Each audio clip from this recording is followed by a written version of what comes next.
Thank you for joining me. Today we're going to talk about Newton's first law and look at how to calculate forces, net forces on an object.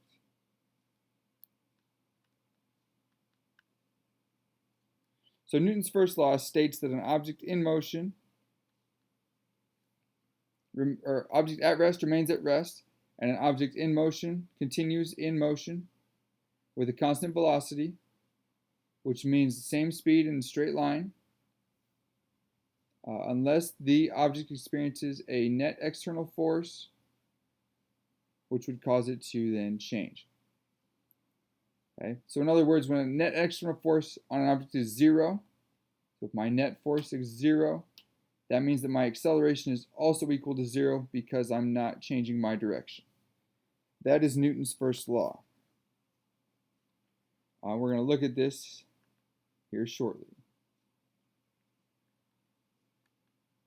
So in this example, Newton's first law refers to the net force, which is the vector sum. We've done a little bit of this with free body diagrams, where now we're just going to calculate your actual net force. So in this case, I have a car that's got a force from the ground pushing upwards. I have gravity pulling it down. Notice these two arrows are the same size, same length, meaning they're the same quantity, same magnitude. My forward and backwards arrows are also the same magnitude, which means that my net force on the car is zero and the car is moving with a constant velocity. If it's moving, it's going to continue moving. If it's at rest, it's going to stay at rest. And that's just showing you inertia, that it's moving in a straight line because there is no net external force.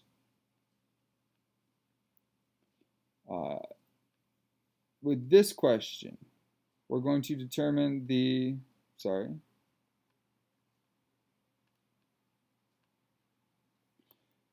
Derek leaves his physics book on top of a drafting table that's inclined at a 35-degree angle. And the free body diagram is shown here. And so you know that you have a book, gravity's pulling it down. This is my normal force, which goes perpendicular to the surface, always. And then friction is opposing the motion as the book slides down the table. It also tells you that this table is inclined at 35 degrees, which is going to be really important. Okay? So because of this, with all of this going on, we need to find the net force, which means that we need the x components and the y components of the force. Just like we did with projectile motion, we're going to do the same thing here. In this case, though, because I'm on a table, I'm going to adjust my axes, and I'm going to rotate my coordinate plane. So now my coordinate plane runs through the book like so, and gravity points down. With this, I can make a right triangle. I can make a right triangle off of gravity. So gravity's here. I'm going to draw it this way to make it more correct. So gravity's going to have that was right. I need my right triangle here to show that gravity is going in that direction. And with this, I can then find my x and my y components. So we're going to look at this on the next page.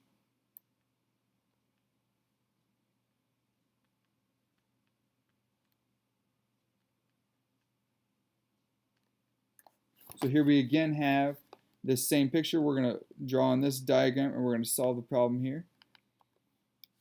So again, I rotate my coordinate plane, which means that it's going to come down in this direction. And I'm going to have one go vertically in this direction. So they should mirror your friction force and your normal force. Your coordinate plane should be right in line with those.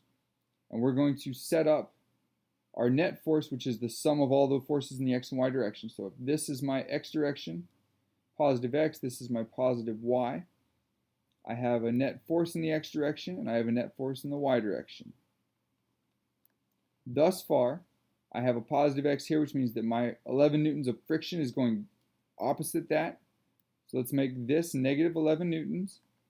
And my normal force is in the positive y direction. We're going to make that a positive 18 newtons. Now, the only thing left to find is gravity. So to do this, we're going to make a right triangle here, which means that gravity is going to be, because this is our full gravity force of 22 newtons, we need to figure out the x and the y components of gravity. And this is where my 35-degree angle down here comes into play. So if we were to draw it this way, we would know that this is 35 degrees. Okay? Which would make this my 90-degree angle here. And this one down here would be 90. So 180 minus 90 is 90. And then 90 minus 35 is 55. So this angle here would be 55 degrees. And because this is perpendicular, this was straight down, this was straight horizontal, this is total 90. So 90 minus 55 is again 35, so this angle can go here. And this angle up here is also going to be a 55-degree angle. And that's the one we're going to work with. So to do this, I can use my trigonomic identities and properties, and I know that we can use sine, cosine, and tangent. I have an angle of 55, and I have a hypotenuse of 22. That's my force due to gravity. So I can solve for x and y. I know that cosine of an angle, so for example, cosine of 55, is equal to the adjacent side over the hypotenuse.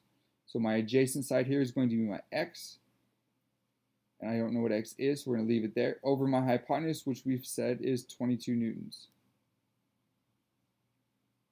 So to solve for x, I'm going to take 22 times the cosine of 55. And when I do that, I get 12.62 newtons in the positive x direction. And so because that's in the x direction, I'm going to add that over here. So I have 12.62 newtons. To do the y component, we're going to take the sine of 55, which is equal to the opposite, which is the y side, over again the hypotenuse of 22 newtons. And so to solve this, I'm going to take 22 times the sine of 55. So I'm going to plug it in my calculator, 22 times the sine of 55, and I'm going to get 18.02 as my y component. So 18.02, which should, because we're not sliding in the, we're not sliding here, we're sliding this direction. So this should be the same. So 18.02 and 18 come out to be the same. So this is a negative 18 newtons. So now to find my net force, I'm going to add up all my x's and all my y's. So y is going to be 0. We know that I don't have any force going in that direction. Because I have two significant digits here for 22, I'm going to round my 12.62 up to 13, because 6 is going to round this up. So if we take negative 11, sorry, newtons plus 13 newtons, my answer should be 2 newtons in the positive x direction.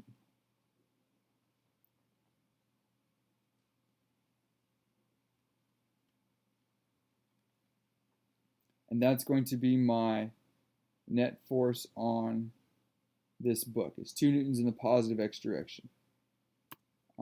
And so this is showing you, if you add up your x's and y's, you get an answer of 2 newtons in the positive x direction. Thus, your book is accelerating down the incline, which is what we showed with our work. Here is a practice example that you can try on your own. If you want to pause the video and give this a shot, go ahead and do that. I can post the answers on my website so you can see if you got them right. There's another one here, and there's one more after this as well. So you can pause the video if you want to try these, or you can take them from the notes and work through them there. So there's a couple ways for you to practice this rotating of your coordinate plane to find your net force. Moving along, we said Newton's first law was that an object in motion will stay in motion, object at rest will stay at rest unless acted upon by an outside force. Inertia is the tendency of an object to resist a change in its motion. And so if an object is moving, it wants to keep moving. If an object is not moving, if an object is not moving, it wants to continue not moving. And so a lot of times we call Newton's first law the law of inertia, because it talks about in an absence of a net force, the body will preserve its state of motion. So the law of inertia is the same as inertia is the tendency to resist a change. So if it's not moving, it doesn't want to move. If it is moving, it wants to keep moving. So it's going to resist that change in motion. And so if we don't have a net force, absence of a net force, meaning there is none, your body will continue moving in whatever way it has been. That is Newton's first law. And then the last little bit is that in order to measure, we don't really have there's not a variable for inertia, there's not a unit, so to speak, but we use mass as kind of our comparative unit. That objects with more mass are harder to move, objects with less mass are easier to move. For example, would you rather get hit by a ping pong ball or a baseball? In most cases, a ping pong ball, because it is easier to stop a ping pong ball than it is a baseball. But that is inertia there. We have one more slide to talk about, and that is looking at equilibrium. So we are talking equilibrium. Equilibrium is the state in which the net force on an object is zero. So objects in equilibrium that are experiencing equilibrium have a net force of zero, which means they are experiencing inertia. So if they're at rest or moving with a constant velocity, they are said to be in equilibrium, which means their net force is zero. So Newton's first law is talking just about objects that are experiencing equilibrium, objects that are in equilibrium. And then the little bottom piece, to determine if an object is in equilibrium, all you need to do is find the net force acting on the object. If that net force is zero, so if you have two forces opposed to each other that total up to zero, your object is at equilibrium. If there is a net force, so the total is not zero, then they are not in equilibrium. The object is not experiencing inertia. Thank you for your time and attention, and I will see you again next time.